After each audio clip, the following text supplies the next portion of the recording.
بسم اللہ الرحمن الرحیم۔ بسم اللہ الرحمن الرحیم نحمده ونصلی علی رسولہ الکریم اما بعد۔ کل کا دن 9 ذی الحجہ کا دن ہے، اور 9 ذی الحجہ ایک فضیلت والا دن ہے۔ اس میں روزہ رکھنے کی فضیلت حدیث پاک میں آئی ہوئی ہے، اور کل کے دن کو یوم عرفہ کا نام دیا جاتا ہے۔ عرفے کے دن روزہ رکھنا سنت سے ثابت ہے، اور اس کے بہت سے فضائل آئے ہوئے ہیں۔ چنانچہ حضور اکرم صلی اللہ علیہ وسلم کی حدیث ہے، آپ صلی اللہ علیہ وسلم نے ارشاد فرمایا یکفر السنۃ الماضیۃ والباقیہ، یعنی صیام یوم عرفہ انی احتسب علی اللہ ان یکفر السنۃ التی بعدها والسنۃ التی قبلها، یعنی عرفے کے دن کا روزہ ایک سال پچھلے اور ایک سال اگلے گناہ معاف کر دیتا ہے۔ گناہوں کا یہ کفارہ ہے، اور گناہوں کی معافی کا یہ ذریعہ ہے۔ یہ حدیث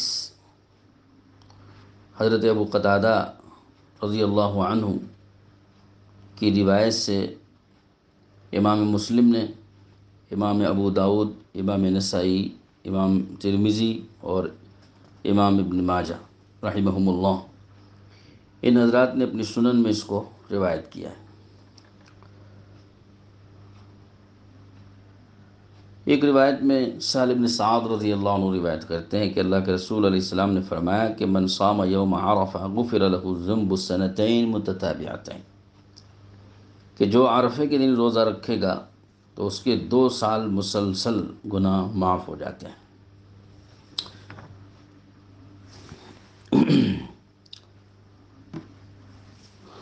ایک روایت میں ہے کہ حضرت مسروق رحمۃ اللہ علیہ حضرت عائشہ رضی اللہ عنہ کے پاس آئے، عرفے کا دن تھا، انہوں نے آ کر پانی مانگا پینے کے لیے۔ حضرت عائشہ نے فرمایا کہ بھائی ان کو شہد پلاؤ۔ پھر پوچھا کہ مسروق آپ روزہ نہیں ہو؟ تو انہوں نے کہا کہ نہیں، مجھے یہ ڈر ہے کہ یہ یوم الاضحیٰ ہو، قربانی کا دن ہو۔ تو حضرت عائشہ نے فرمایا کہ نہیں، یہ قربانی کا دن نہیں ہے، یہ عرفے کا دن ہے۔ قربانی کا دن تو وہ ہے جس دن جانوروں کو ذبح کرنے کا حکم دیا گیا ہو۔ کیا تم نے یہ نہیں سنا کہ اللہ کے رسول صلی اللہ علیہ وسلم عرفے کے دن کو 1000 دن کے برابر شمار فرماتے تھے؟ یعنی جیسا کہ روایت میں امام بیہقی نے بھی اس کو روایت کیا ہے کہ اللہ کے رسول صلی اللہ علیہ وسلم فرماتے تھے صیام یوم عرفہ کا صیام 1000 یوم، کہ عرفے کے دن روزہ رکھنا 1000 دن روزہ رکھنے کے برابر ہے۔ آپ کو شاید یاد ہو کہ کئی حضرات علماء نے یہ فضائل بیان فرمائے ہیں کہ ذی الحجہ کے جو 10 دن ہیں، ان 10 دنوں میں ہر دن کا روزہ 1 سال کے روزوں کے برابر ہے، اور ہر رات کی عبادت شب قدر کی عبادت کے برابر ہے۔ یہ فضیلت تو آپ نے سنی ہوگی، بہت سے علماء کرام نے بیان فرمائی ہے۔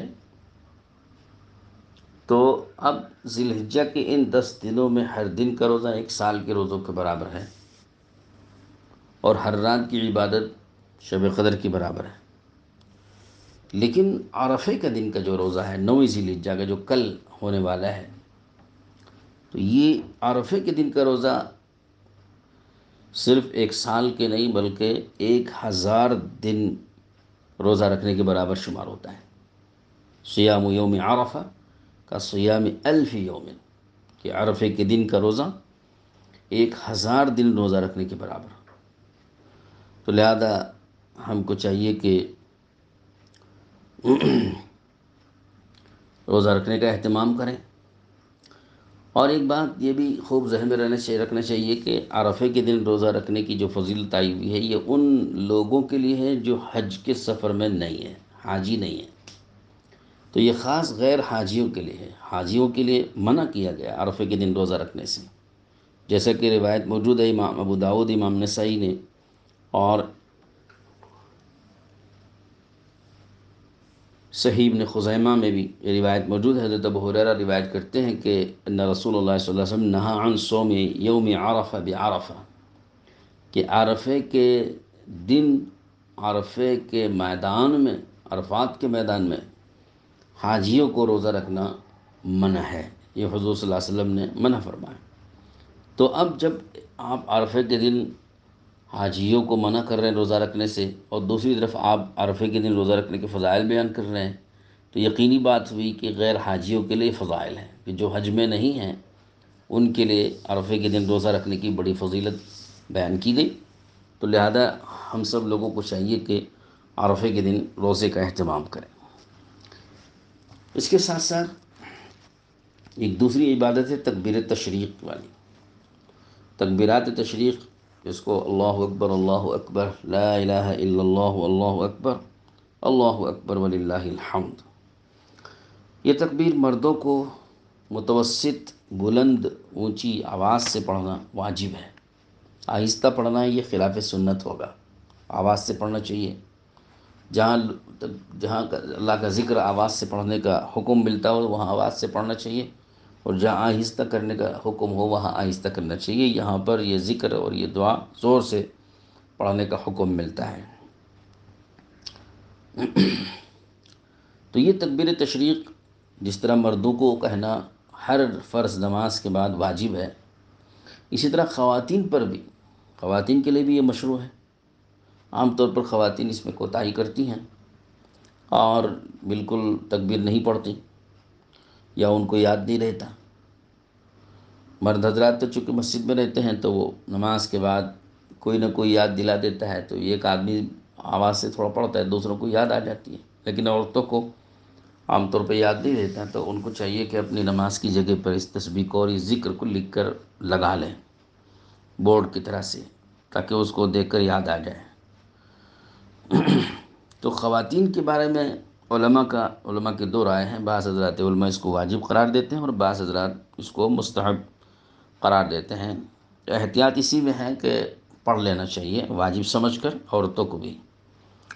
5 دن ہیں اس کے، کل عرفے کا دن ہے تو کل 9 ذی الحجہ کے فجر سے یہ تکبیر شروع ہوگی، اور 13 ذی الحجہ کی عصر پر یہ تکبیر ختم ہوگی۔ ہر فرض نماز کے بعد ایک مرتبہ، اس کا حکم ہے ایک مرتبہ یہ کہنا واجب ہے، اور ایک سے زیادہ مرتبہ کہنے کو علامہ شامی وغیرہ نے اس کو خلاف سنت کہا ہے، تو ایک مرتبہ پڑھنا یہ واجب ہے۔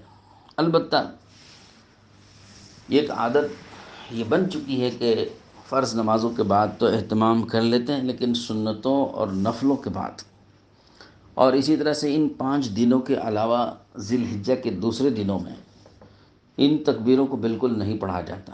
یہ ایک قسم کی غفلت ہے، لا علمی ہے، یا کوتاہی ہے سمجھ لیجئے۔ حالانکہ سنتوں کے بعد اور نفلوں کے بعد بھی پڑھنا مستحب قرار دیا ہے علماء نے، کیونکہ ذی الحجہ کا مہینہ ہی ان تکبیرات سے مزین کرنے کا مہینہ ہے، اور اس کا سلف میں بھی معمول تھا۔ ذی الحجہ کے مہینے میں ایام تشریق کے علاوہ دیگر ایام میں بھی یہ تکبیرات پڑھتے رہنا چاہیے، تکبیرات سے اس مہینے کو مزین کرنا چاہیے، اور فرضوں کے علاوہ نفلوں کے بعد اور سنتوں کے بعد بھی پڑھنا درست ہے، اور پڑھنے کو مستحب قرار دیا گیا ہے۔